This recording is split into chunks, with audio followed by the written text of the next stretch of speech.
All right, we are going to go ahead and get started. So first of all, I just want to thank you guys for joining us today. My name is Mary Seabury, and I'm the marketing manager here at Paragus Strategic IT.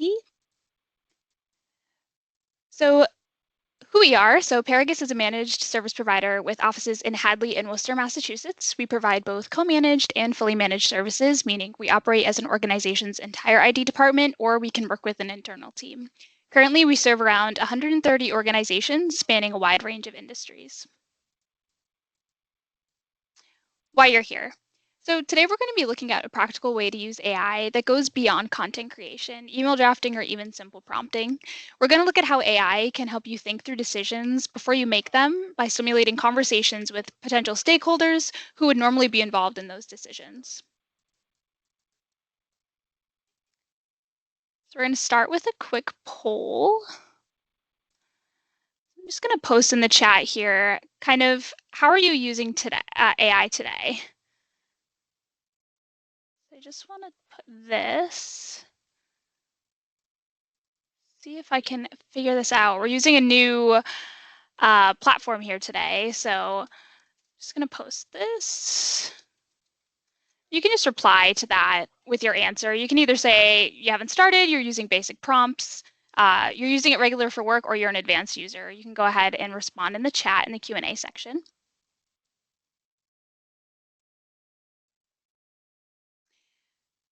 We're all busy. Most of us would love additional resources, additional staff, or simply more time in the day. At the same time, we're all facing constraints. There's budget constraints, time constraints, staffing constraints. The question a lot of organizations are asking right now is whether AI can help you do more with less to answer some of these questions. Can it help you make better decisions? Can it help you be more efficient? And if it can, what does that look like in daily practice? So obviously today we're going to be talking a little bit about mock meetings and why do they matter? Leaders often walk into meetings unprepared for the toughest questions. You might have a perception of how you think the meeting is going to go, but the reality is that you're often talking to a room of 5, 8, 10 people who all have differing perspectives. It's not because they haven't thought about the issue, but they've only thought about it from your own perspective. A CFO can look at the proposal differently than a sales director. An operations leader thinks differently than a marketing leader. And then AI kind of allows us to do is simulate those perspectives before the real meeting even happens. And the result is often you come out with a stronger proposal and a better decision. So rather than talking about it theoretically, we can see what it looks like in action. So I did pre-record this demo in the spirit of working for an IT company. Often you do have some situations where, tech doesn't work out. So I did pre-record this. So this is me from yesterday walking through the demo on ChatGPT. So we're going to go through and watch this really quickly.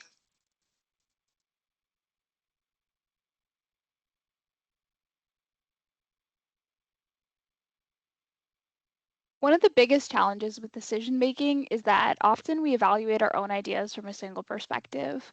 One thing that AI can be really helpful with is running mock meetings and hearing potential pushback before going into an important meeting. If I'm planning a webinar, launching an event, hiring a new employee, or investing in a new platform, I'm naturally going to focus on the things that I care about. One thing that AI can help us do is to simulate other stakeholders before we've actually even had the conversation. For this example, I created a document with a hypothetical leadership team. On the document is a CEO, a CFO, sales director, operations leader, and a marketing advisor. I'm going to share that right now. So you can see in this document, we have each person and their different concerns. So the CEO thinks strategically. The CFO, they're going to focus on financial risk. Sales director, Jennifer Torres, she cares about revenue.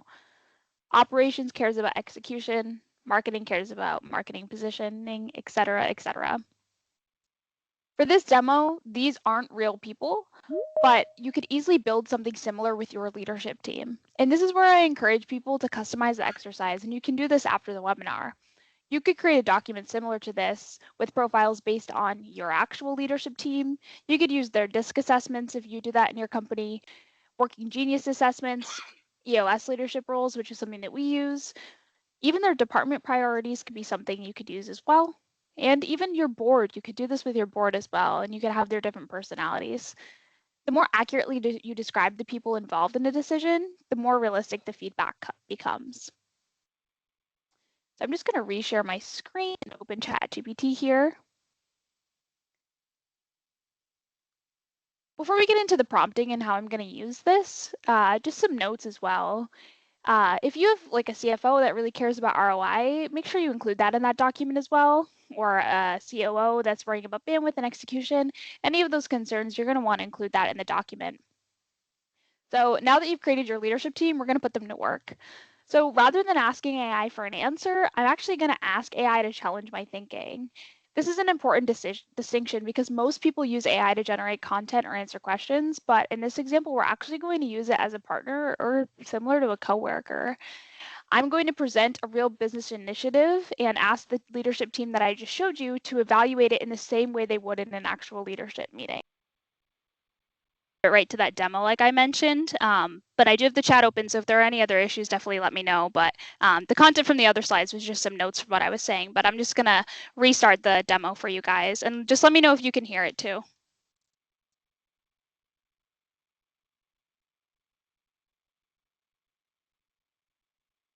One of the biggest challenges with decision making is that often we evaluate our own ideas from a single perspective. One thing that AI can be really helpful with is running mock meetings and hearing potential pushback before going into an important meeting. If I'm planning a webinar, launching an event, hiring a new employee, or investing in a new platform, I'm naturally going to focus on the things that I care about. One thing that AI can help us do is to simulate other stakeholders before we've actually even had the conversation. For this example, I created a document with a hypothetical leadership team. On the document is a CEO, a CFO, sales director, operations leader, and a marketing advisor. I'm going to share that right now. So you can see in this document, we have each person and their different concerns. So the CEO thinks strategically. The CFO, they're going to focus on financial risk. Sales director, Jennifer Torres, she cares about revenue. Operations cares about execution. Marketing cares about marketing positioning, et cetera, et cetera. For this demo, these aren't real people, but you could easily build something similar with your leadership team. And this is where I encourage people to customize the exercise, and you can do this after the webinar. You could create a document similar to this with profiles based on your actual leadership team. You could use their DISC assessments if you do that in your company, working genius assessments, EOS leadership roles, which is something that we use. Even their department priorities could be something you could use as well. And even your board, you could do this with your board as well, and you could have their different personalities. The more accurately you describe the people involved in a decision, the more realistic the feedback becomes. So I'm just going to reshare my screen and open ChatGPT here. Before we get into the prompting and how I'm going to use this, just some notes as well. If you have like a CFO that really cares about ROI, make sure you include that in that document as well, or a COO that's worrying about bandwidth and execution. Any of those concerns, you're going to want to include that in the document. So now that you've created your leadership team, we're going to put them to work. So rather than asking AI for an answer, I'm actually going to ask AI to challenge my thinking. This is an important distinction because most people use AI to generate content or answer questions, but in this example, we're actually going to use it as a partner or similar to a coworker. I'm going to present a real business initiative and ask the leadership team that I just showed you to evaluate it in the same way they would in an actual leadership meeting.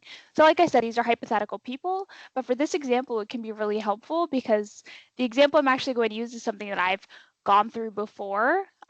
We had a webinar that we were going to run. It wasn't a webinar, it was an in-person event that we were going to run. And we ended up launching the in-person event and we just didn't get the, I guess, desire to attend that we thought we would. We didn't get enough signups. We didn't get enough people to want to go. And so there were a couple conversations that we had to have about this bot building workshop to kind of figure out what the next step was. So I'm going to copy and paste this prompt, and I'm happy to include this in the post email that I send out after this webinar with the recording. I can include this prompt as well. But essentially, I'm going to attach that document I just showed you with those leadership profiles. And I just said, using the leadership profiles provided in the attached document, I want ChatGPT to conduct a realistic executive leadership meeting regarding the following proposal. I want each leader to respond according to their documented priorities, concerns, and decision-making style. I specifically said do not immediately agree with the proposal. Something that can get tricky with LLMs like ChatGPT is they tend to have confirmation bias, so they tend to agree with you. So I specifically always point, if I'm doing something like this, an exercise like this, I always say do not immediately agree with the proposal. And I also say ask challenging questions, identify risks and blind spots, challenge assumptions, request additional information, and debate the merits of the proposal with one another, really simulating what a real life conversation would look like between these members of leadership. At the conclusion of the discussion, I want a summary of the major concerns raised, identify what information is still needed, et cetera, et cetera. And I'm actually going to also paste the proposal in here as well. So like I said, the proposal, we are considering relaunching our AI bot building workshop as a free virtual event for business professionals. The previous version of the workshop did not generate enough registrations to move forward, and based on attendee feedback and market interest, we redesigned the program into a more practical hands-on workshop focused on helping business leaders build their own AI bot. This is actually a real example. We did have an in-person workshop that was scheduled for April, and we're actually rescheduling it for August, so keep an eye out for that. But this is a real conversation that I had to have within my own department. So this is something that I actually did to plan for that conversation about how we could best move forward with this specific example. I just put in some expected benefits. So I think doing it online will help with brand awareness, thought leadership, prospect generation, stronger engagement with existing clients, and opportunities for follow-up for our sales team. Some challenges could be uncertain registration numbers, staff time required for planning and promotion, difficulty measuring direct revenue impact, et cetera, et cetera. So like I said, I have that leadership team attached here as a PDF, and then I have a really in-depth prompt about what I wanted to do that I just went over. So we're going to go ahead and send this. So it's going to give us an overview of the participants. So it took those people that I had in that document. So Sarah, Michael, Jennifer, David, and Lisa, again, not real people, just hypothetical people for the sake of this example, but it just is calling them out and referencing that it got them for the document that I attached. And then this is really interesting. It's actually going to go through each person and say what each of their objections was or what their statements were. So Sarah, the CEO was saying the big picture, we've attempted this already and it failed. What has changed? Why would moving it from an in-person event to an online event have any sort of difference if it's still the same content? So she's just reaching her concerns. Michael is talking about how many staffing hours are required because he's the CFO, so he's concerned about finances. Talking about how many hours to how much money that means, something that I might not have considered prior to this conversation. Jennifer, qualified opportunities, obviously as a sales director, she's going to care about how many qualified prospects are going to be at the event. And then Lisa is kind of backing me. She's saying that she's liking the repositioning, talking about how the market's saturated with AI presentations, and then talking about how I repositioned it to be like you're walking away with building your own bot. So Lisa has my back, which is great. David's talking about execution, et cetera, and we don't have to go through all of these line by line. I do want to show you another feature that is really helpful because it is nice to read this as an output, but something that I think is really beneficial is you can actually live role practice with ChatGPT. So if you click here in the bottom right-hand corner, you can click use voice. So what I'm going to do is I'm going to ask ChatGPT to role play as the CEO, and we're going to have a conversation. I'm going to answer her pushback live. So this is really great to help you get ready for these conversations because it can be hard when you have an idea and you're coming to somebody like a CEO and you're trying to, pitch your idea in the best light. Something like this is really helpful because you can get into the headspace of actually having that conversation with them. So I'm going to show you how it responds.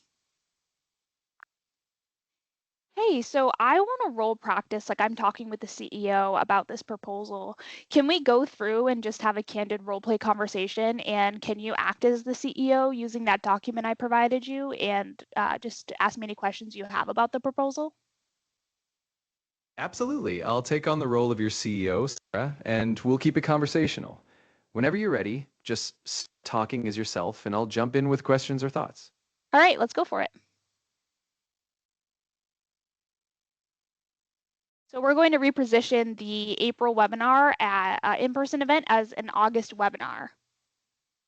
I see you're shifting it from in-person to virtual. Why do you think this format will drive better engagement than the original plan? We think it will help with brand awareness.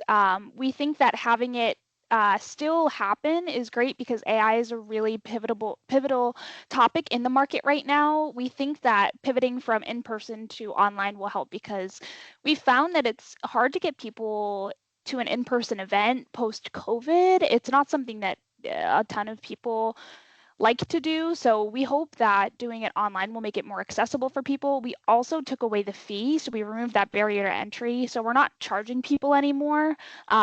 We also hope that it will create stronger engagement with existing clients.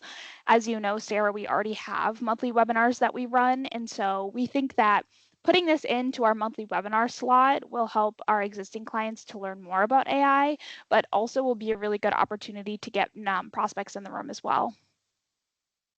So we're removing the fee barrier, which might increase attendance, but how will we ensure these attendees are actually aligned with our ideal customer profile? If we're attracting broader interest, how do we ensure this leads to meaningful follow-ups for the sales team? Absolutely. So, as you know, we use HubSpot as our CRM, and my intention is that I'm going to build a segment from the form for each sign up, and I'm going to have the sales team personally follow up with anybody who's not a client, but who is potentially a prospective customer. Essentially, when somebody signs up, that's not a client, but that is a prospective customer, I have one of the sales folks follow up with them and ask them what company they work for and do some qualifying about how big the company is. Do they fit into our ideal customer profile? And then further the conversation post event, and I actually have the sales team follow up with that person just to see if there's any desire to have a further conversation about IT or if there's room in the future to talk about IT at all. All right, so we'll have sales involvement afterward, which is good. But before that, how will you measure whether the workshop itself is successful? What will tell us that this was a worthwhile investment of our time and resources? So the measurement of success that I'm using is that I want to have at least 5 qualified attendees to the event. And within 6 months, I do want to have one of those 5 qualified attendees turn into one booked discovery meeting for the event. That's clear and realistic. I like that you're tying it back to a follow-up meeting. Just one more thing. What will we do differently this time to ensure those qualified attendees actually show up and engage throughout the event? So a big part of this is on the front end. So I'm going to push marketing a lot earlier and a lot more frequently. I'm empowering the sales team to go out with actually printed documents that have information about the webinar with a QR code to sign up. So they're doing personalized drop-offs to companies that we're targeting within our geographic markets. And then also, like I said, just pushing the marketing on our social media a lot earlier than last time. Last time we only had about a 2-month runway, and now we're sitting about a 2.5 to 3 month runway for marketing. So really hoping that that increased time and personalized outreach will help to make sure we get the right people in the room. That sounds proactive. I'd just ask that you keep me updated on registration numbers as we go. If we see engagement lagging early on, we can adjust. Let's give this a shot, but with clear checkpoints. Perfect. So that was a really helpful conversation for me because that is actually very similar to how my boss would act and the questions that he would ask me about what's different from before, how are we repositioning this, how do we measure the ROI. For somebody like me in a marketing seat, again, this is something that I actually went through, and those questions that were brought up, like I said, were very similar. So it's really helpful. And again, this can be translated into anything: HR, operations, even people in leadership roles that maybe are going to the board, like I said earlier. It's really, really helpful. to have this perspective and to be in a place where there's low risk. I'm obviously not actually talking to my CEO. So if I mess up and stumble in a conversation like that, or if I don't know the answer, I can also always pause and ask ChatGPT. I can say, hey, I'm not sure how to answer that. How should I answer that? That's also a really great use of this. But the role play feature and the voice feature is really helpful.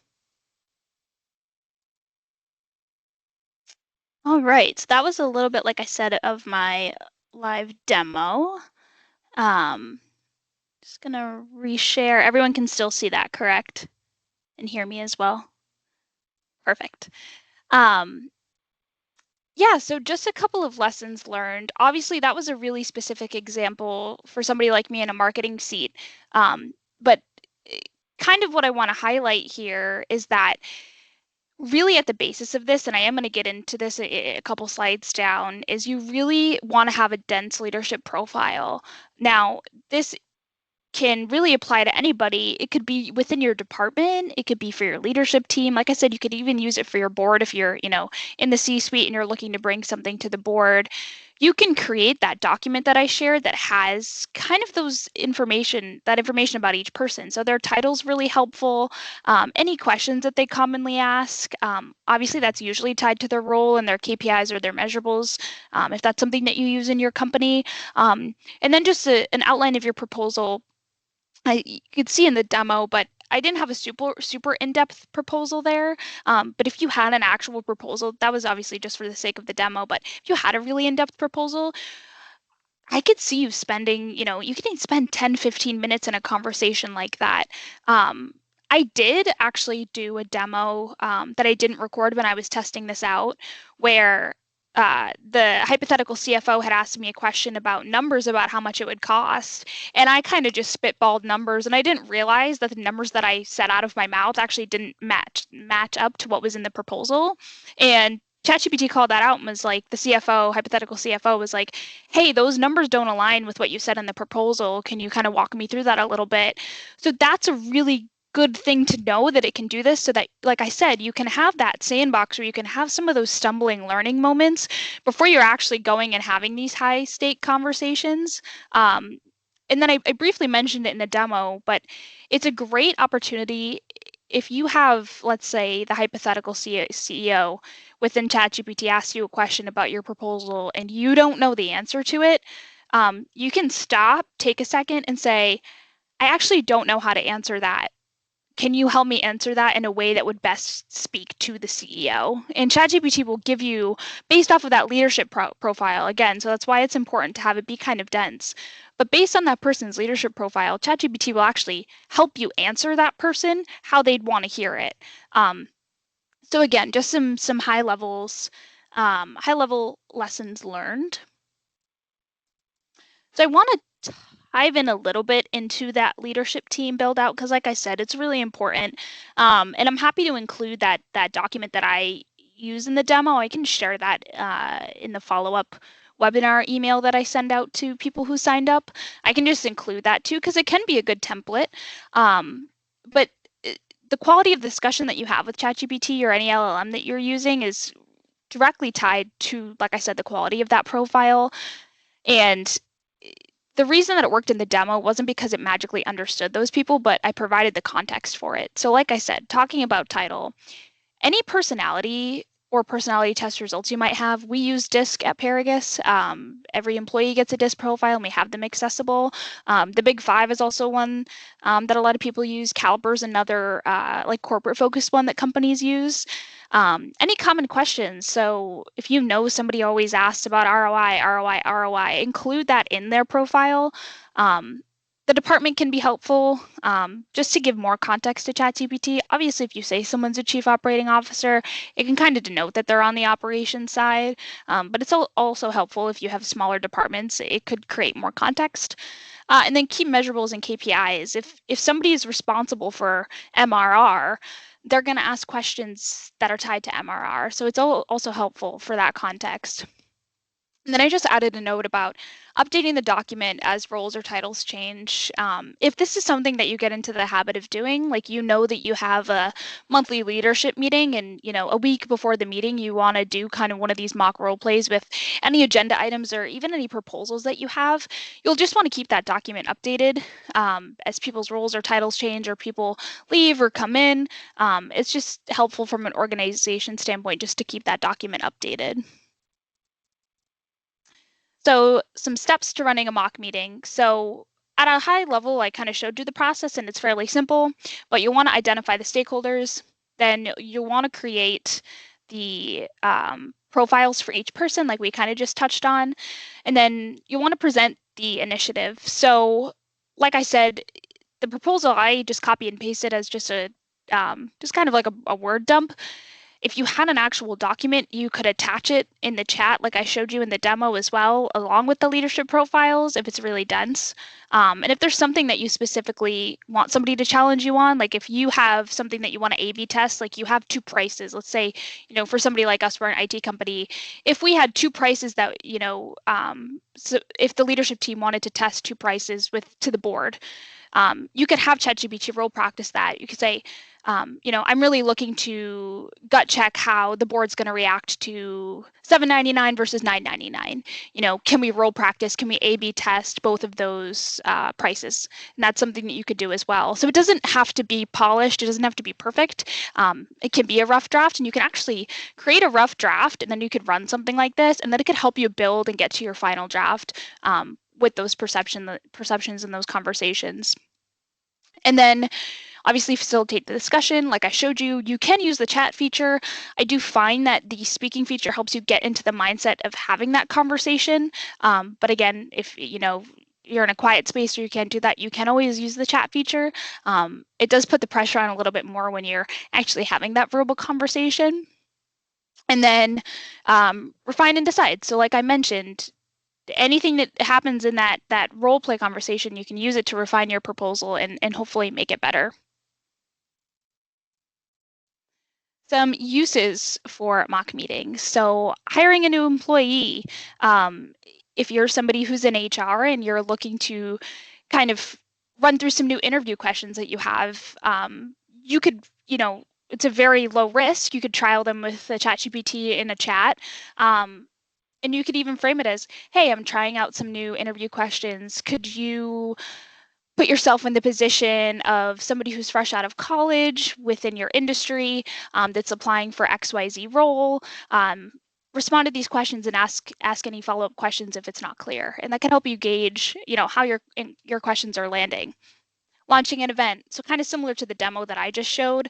Again, a low stakes way to kind of see how's this being perceived by leadership? Is it going to be successful? What questions are people going to have? Things like that. Evaluating a vendor. I know that I often have conversations with, HubSpot or ZoomInfo. I'm in marketing and sales. So if I know that I have to go into a contract negotiation with HubSpot, I often export our contract, take out any of the personal information that might be in there. I put it into ChatGPT and I say, I'm looking to remove this feature. I'm looking to remove the intent feature. Can you act as HubSpot and can you push back on me? And can you tell me what solutions you might offer me to fill that space? So that's really helpful because sometimes those conversations aren't easy, especially when you're talking about money. So again, it's all about preparation. Being prepared is the best tool for success. Purchasing software, kind of similar to what I just said with evaluating a vendor, puts you in the same kind of headspace. You can put the contract in of what you have right now, what you're looking to get, or you can even put a link to the software that you're trying to purchase or just a high level overview. And that's another good example. Creating a budget. This one you can use as like you could do that whole leadership thing, or you could even just use ChatGPT as a baseline to create your budget as well. Planning a strategic initiative, again, kind of encompasses all of those things before. And then rolling out an organizational change. What communications need to be in place? What things are you possibly forgetting? And things like that. Limitations. So obviously, this is something that we want to highlight just because it can't do everything. So it doesn't know your people. So the quality of the responses that you're going to get, like I said, I keep pushing on this document, but if you're going to kind of run what I similarly just ran in the demo, you're going to want to have a really in-depth document about your leadership team or whoever the stakeholders are in the meeting, because AI doesn't know what it doesn't know and it doesn't know people. It can't predict the future. It's good to keep in mind that while the questions that you might do in the role play could come up, they might not come up. So it's just good to keep that in mind. Um, it can miss important context. You know, if I was presenting my example, right, with the in-person event that I'm turning into a webinar, if we had just lost a major client and we were in financial distress and had agreed that we were going to put webinars on hold, but I didn't tell AI that, then that's great. I might run, you know, this role play practice, but it's missing vital context of, hey, we're putting webinars on hold for right now to consolidate resources. It's not going to know that unless I mention it. And then again, kind of summing all of that up, it should inform decisions, not make them. Obviously, this is a tool. Like I said, you can think of it a little bit as like an electronic coworker, but it shouldn't be making decisions for you. I mean, that's up to your own discretion. But I think it's a really good way to make informed decisions, but it shouldn't be the end all be all decider. So some key takeaways, better decisions come from better questions. So it can simulate the perspectives that might be happening before the meeting. Like I said, the quality of the output depends on the quality of the stakeholder profiles. You can use it to challenge your thinking. We don't want it to replace your thinking. And then you can start with one important decision this week. So if you have a meeting, you know, that's coming up next week, you could trial run this. You could put in the relevant context into ChatGPT, Gemini, Copilot, whatever LLM you're using, and work on that role practice and just prepare yourself for the meeting that you have coming up in the future. I just noticed, sorry, Chris, I didn't see your message until now. So you can do them in ChatGPT, and then Copilot does have a similar feature as well. I can actually see if I pull it up really quickly just to show you. And this is kind of filtering into the Q&A section too. So if anybody else has any questions, feel free to drop them in the chat as well. I'm just going to reshare so I can show you, Chris. So very, very similar to what I showed in the demo with ChatGPT. And again, the recording will get sent out to everyone. But you can attach the documents that you want to attach, and then this dictation is very similar to the ChatGPT feature that you can use to talk. So yeah, that's kind of the similar feature that Copilot has. And then see if anybody else has any other questions. Okay, hold on, let me see. Here we go. It makes me bring it on the screen. There we go. So yeah, so Chris, sorry about that. The attachment is right here in Copilot. I'm using the Teams version. And then this dictation is the similar feature on Copilot that is on ChatGPT.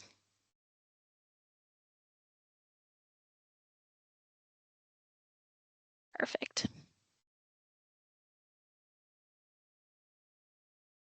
All right, well, that wrapped up very quickly. If nobody else has any other questions, I'll give you guys back 24 minutes. If you guys have any questions, definitely feel free to reach out to sales@paragusit.com. And then keep an eye out. I am going to include, we do have July, we are putting the webinars on hold, but in August, like I said, we are going to be relaunching that bot building workshop webinar with Delcy. So keep an eye out for that. I'll include that in the follow-up email as well. And then you will also receive the recording within the next couple of days for this webinar. Thanks, guys.